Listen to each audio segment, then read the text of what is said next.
Bonjour, je voudrais parler avec vous dans cette vidéo d'une question qui habite inévitablement les chrétiens qui scrutent un peu l'Écriture. Dans le fond, si Dieu a institué le Shabbat pour l'éternité, qu'est-ce qu'il en advient du dimanche ? Alors, rappelons-nous d'abord que le Shabbat est définitivement une institution qui concerne les fils d'Israël et uniquement les fils d'Israël. Donc, moi, par exemple, je suis un goy, c'est-à-dire que je ne suis pas issu du judaïsme, mais du paganisme. Autrement dit, je suis un païen d'origine, un membre des nations, par contraste avec les membres du peuple juif, le peuple élu.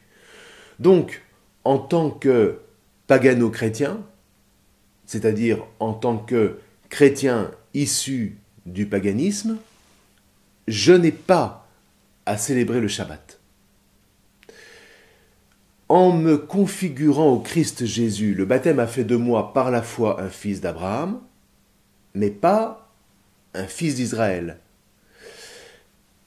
Ce qui n'empêche pas que je sois inscrit avec toute l'Église dans la foi d'Israël. Je suis greffé sur l'olivier d'Israël, dira saint Paul, mais je ne serai jamais issu directement du tronc de l'olivier franc.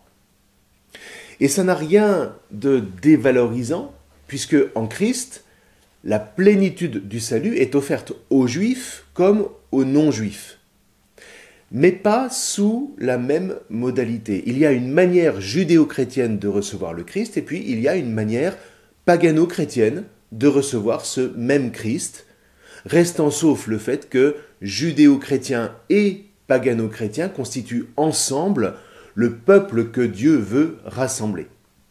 Ils constituent ensemble, comme l'écrivait le cardinal de Lubac, l'Église dans sa catholicité véritable, c'est-à-dire dans son universalité la plus étendue.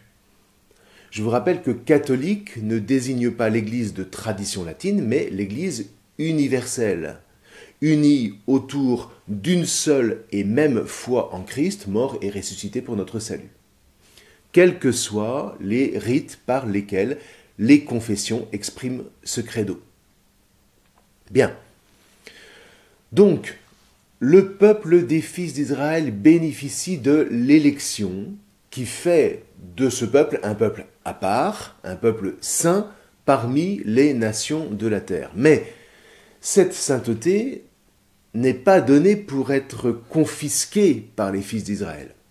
Cette sainteté est faite pour éclairer les nations et pour les convoquer à leur tour au difficile apprentissage de la liberté qui ne peut advenir que par le fameux Messie. Un Messie par qui advient la liberté à laquelle est convoqué donc tout homme, juif ou païen. Alors ce Messie, les chrétiens le reconnaissent en la personne du Christ Jésus. Rappelez-vous que Christ traduit en grec le mot Messie. Et comment le reconnaissent-ils ? Eh bien précisément à la liberté dont ils font l'expérience dès lors qu'ils s'attachent à sa personne. Une liberté absolument étonnante qui touche tout leur être, l'esprit, la chair, la raison. Une liberté qui ne cesse de grandir à chaque pas qu'ils acceptent de faire à la suite de Jésus. Voilà l'Église. L'Église, c'est donc la convocation de tous les hommes, juifs et non-juifs, à célébrer d'un seul cœur la résurrection du Christ Jésus. Une résurrection de la chair qui est l'avènement définitif de la liberté sur l'esclavage du destin, qui est la victoire de la vie sur la mort dont les chrétiens vivent quotidiennement dans la grâce de leur baptême.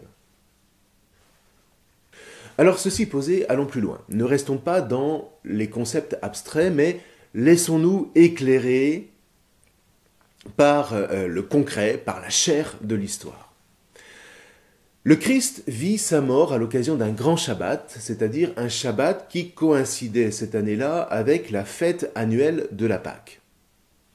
Or, cette conjonction événementielle a du sens. Elle signifie que l'œuvre de la création, dont fait mémoire chaque Shabbat, rejoint l'œuvre de la libération, dont fait mémoire cette fois la fête de Pâques. Comme pour rappeler à la mémoire du peuple un principe essentiel de la révélation. Il n'y a pas de création sans liberté. La Torah raconte que le péché d'Adam, ayant enfermé la création dans l'esclavage du mensonge, en vertu du principe selon lequel il n'y a pas de création sans liberté, voilà que Hachem s'est donc vu dans la nécessité d'entreprendre la délivrance des hommes, faute de quoi tout allait retourner au chaos. Or, que le Messie meure et ressuscite à la suite de ce grand Shabbat signifie précisément que la délivrance de la création, dont la sortie d'Égypte des fils d'Israël était le signe, est enfin advenue. De sorte que désormais, par le Christ, tout homme créé peut à son tour sortir de son Égypte intérieure, c'est-à-dire sortir des limites dans lesquelles le péché le maintient prisonnier. Ok, donc le projet est clair, mais en définitive reste quand même une question encore non résolue. Quel est le but ultime? Quelle est la finalité de tout ça? Délivrer la création du péché est une chose, mais pourquoi faire? Et c'est là que nous franchissons un nouveau pas, parce que cette libération travaille à l'avènement du jour où tout est accompli, comme dira Jésus sur la croix.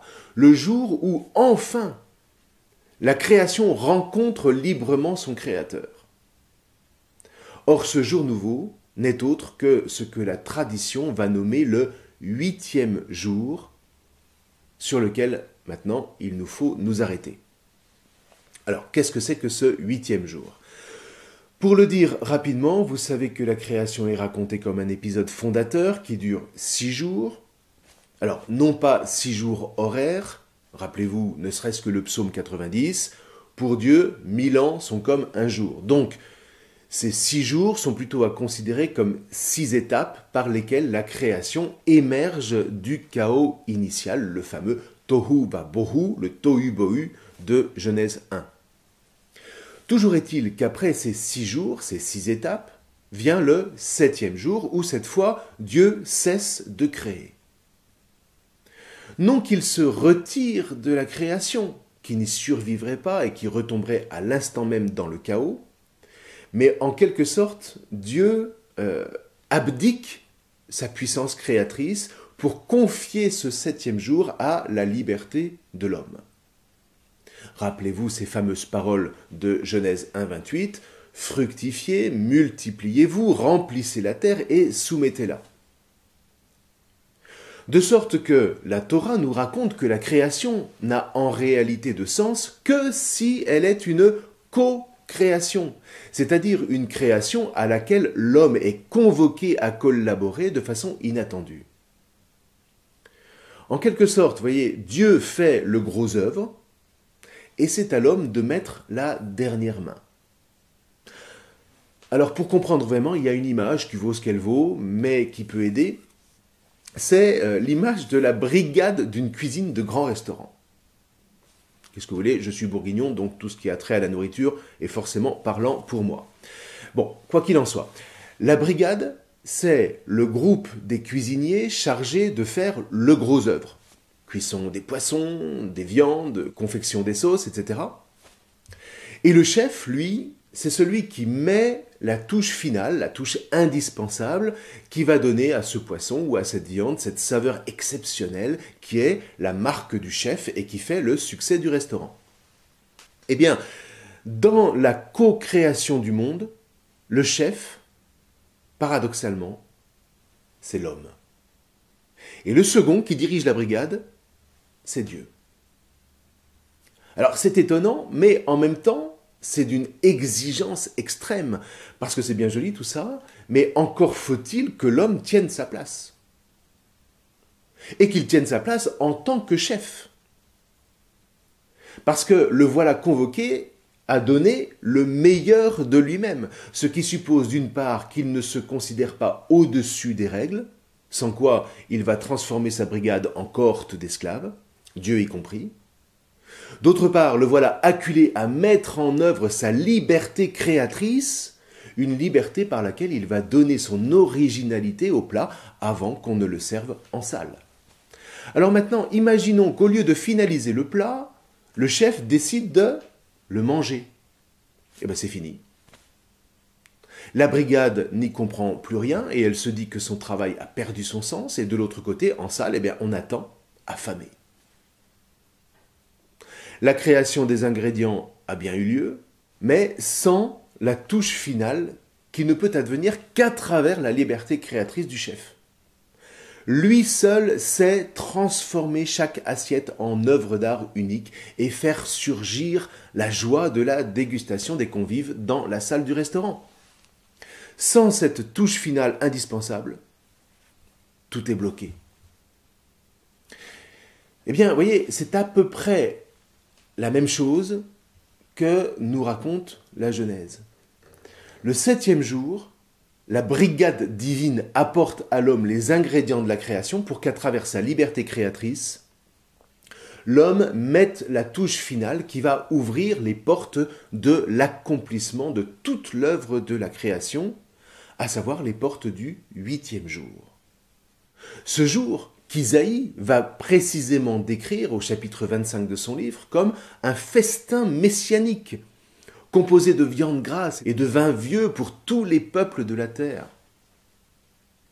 Festin que la tradition, à partir du Cantique des Cantiques, va comprendre comme étant un festin de noces entre Hachem et son peuple. Alors nous, dans une lecture superficielle, on imagine que ce festin est préparé dans les cuisines célestes, qu'il descend tout cuit du ciel, alors qu'en réalité, c'est au cœur de la création qu'il se prépare. Du coup, on comprend mieux l'injonction de Dieu à Adam et Ève. Ne mangez pas. Parce que si vous mangez, ça veut dire que vous confisquez votre liberté créatrice, vous consommez au lieu de partager. Et la création s'en trouve bloquée dans le 7e jour, parce que ce que l'homme a à faire en tant que chef, nul ne peut le faire à sa place, pas même Hachem. Or, voilà, nous dit la Torah, que l'homme va refuser d'exercer sa liberté créatrice. Au lieu de porter la création au rang d'œuvre d'art, l'homme va décider de la consommer. Et donc, la création se retrouve coincée dans le 7e jour. Saint Paul va dire, la création attend la révélation des fils de Dieu. Et les fils de Dieu, c'est l'homme au sens royal, au sens de chef, au sens où Dieu remet la création entre ses mains dès Genèse 1,28. Donc la création attend, comme les invités de la noce attendent en salle que le chef veuille bien arrêter de s'empiffrer et mettre enfin sa liberté au service de la création. Qu'il accepte son rôle de co-créateur pour permettre l'avènement du 8e jour, le jour des noces, le jour où peuvent enfin s'unir Dieu et la création, ce que la tradition appelle le jour de Dieu, le dies Dominicus en latin, qui est devenu avec l'usage di Dominicus, puis Diominicus, ce qui a donné en français dimanche. Donc, le 8e jour, c'est le jour de l'ouverture du festin des noces. Dieu et le genre humain sont enfin unis comme un époux à son épouse, entrant l'un et l'autre par le jeu de leur liberté créatrice respective dans l'accomplissement du dessein de Hachem initié depuis la fondation du monde. Or, voilà qu'à l'occasion du grand Shabbat, où Jésus vivra sa passion, sa mort et sa résurrection, ce 8e jour est enfin ouvert par l'obéissance du Fils qui, dans sa chair, mène à son accomplissement la création à laquelle il a par ailleurs présidé, en tant que Verbe de Dieu, la Memra de Hachem. Voilà ce que célèbrent désormais les chrétiens à chaque 8e jour de la semaine. Ce que nous célébrons le dimanche en tant que chrétiens, c'est donc ce 8e jour dont l'avènement par le Christ dure depuis plus de 2000 ans et ne cesse de bouleverser l'histoire humaine. Toute l'histoire humaine et non plus seulement l'histoire d'Israël. Alors vous me direz, si le 8e jour est advenu, d'abord ça n'a pas l'air si efficace que ça. Et puis ensuite, dans cette perspective, que devient le Shabbat ? Est-ce que il n'est pas devenu obsolète? Eh bien, si vous le voulez bien, c'est la question que nous envisagerons la prochaine fois. Je vous remercie.